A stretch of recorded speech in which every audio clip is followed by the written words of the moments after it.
Rock and Joe. Rock and Joe. Rock and Joe. Rock and Joe. Rock and Joe. Hey everybody, welcome to another episode of the Rock and Jouv Show. Unfortunately, you're stuck with me again today as we ride without our co-host, Alex Javanis, but this is no sad day because Boston Celtics take Game 2 of the Eastern Conference Finals with an astounding 127-102, a commanding victory over the Miami Heat in Game 2 at FTX Arena in Miami. Now we head back to Boston at a tie series, and I like the looks of that.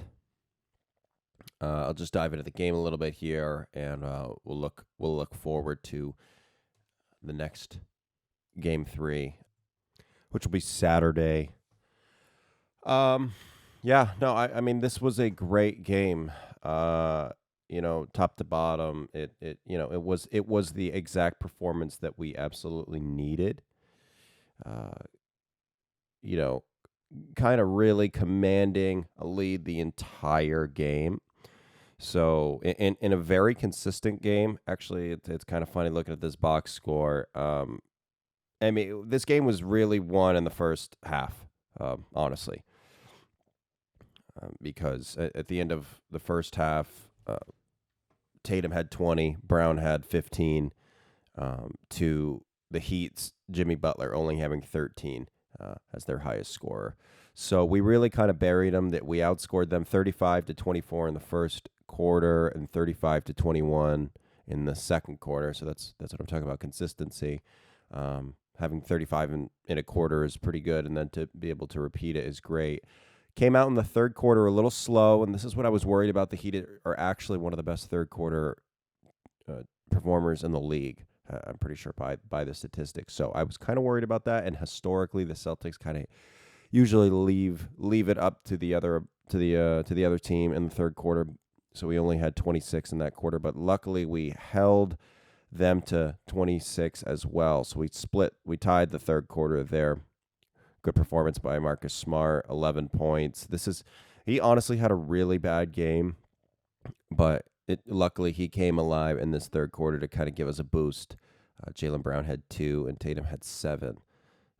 Grant Williams had 4, but Jimmy Butler did his thing, had 16 points in this quarter, 4 or 5 from the free throw line, 6 or 8 from the field. But that's one thing that I think we definitely improved on, and that's something that I talked about in the last episode, was keeping Jimmy Butler off the line, 6 of 8 from the free throw line, compared to, 16, 17 last game. I mean, that's absolutely what you want. And yeah, as I said, so the third quarter was, not great for us, not great for them. But in the fourth quarter, we actually split again, 31-31.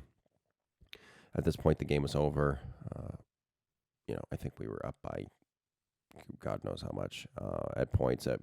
As much as 30. And this game started to slip away a little bit at points. Maybe our lead was cut down to maybe 18. And I just kind of saw the writing on the wall, maybe with 8 minutes left in the third or something. All right, I'm kind of not getting nervous necessarily, but I've definitely seen us throw this away before. And we were able to it really was behind Jimmy Butler's 16, that kind of slow comeback where, we're in an away arena, and I just kind of saw the writing on the wall with that, but we were able to right the ship. Credit to Ime Udoka, maybe perhaps, keeping everybody focused. But then fourth quarter, like I said, just pretty much a blowout. 6, 7, 6 from Smart, 7 from Brown, 5 from Horford, and Tatum didn't even actually play in the fourth. At this point, the game was over. But yeah, pretty great display of staying headstrong, of winning the game on the road, knowing that we needed this game on the road. It was, keeping, I don't want to say keeping Jimmy Butler at bay, of course, because he still ended up with 29, but he was effectively a minus 20 on the day. But I mean, throughout this series, he's been averaging, 35, I guess, a game, with this With the first game, obviously, him going off for 41. But, there's a difference between regular season Jimmy Butler and playoff Jimmy Butler. I think absolutely. But it is what it is. And I think that they are definitely missing Kyle Lowry. Bam also did not have a great game. I think that, I don't want to speak that into existence, but obviously for them to really compete, it's going to need to be Bam's going to need to step up. Hero's going to need to step up. Oladipo's going to need to step up. It's funny, Duncan Robinson gets some minutes, 6 points, basically garbage time minutes.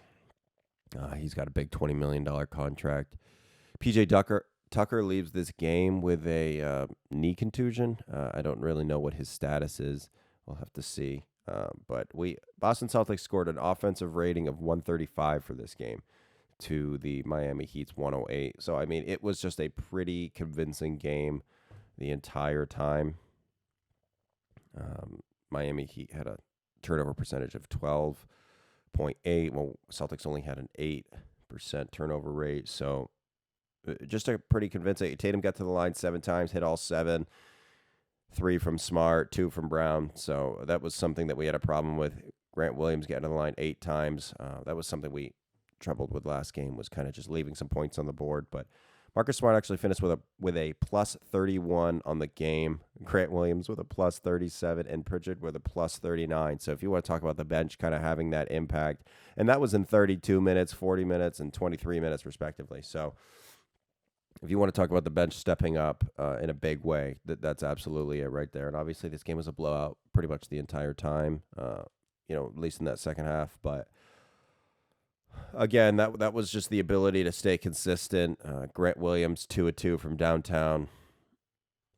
Yeah, this was just a pretty convincing win. And again, they are definitely missing Kyle Lowry. He's missed, I believe, the last 5 games with a hamstring injury.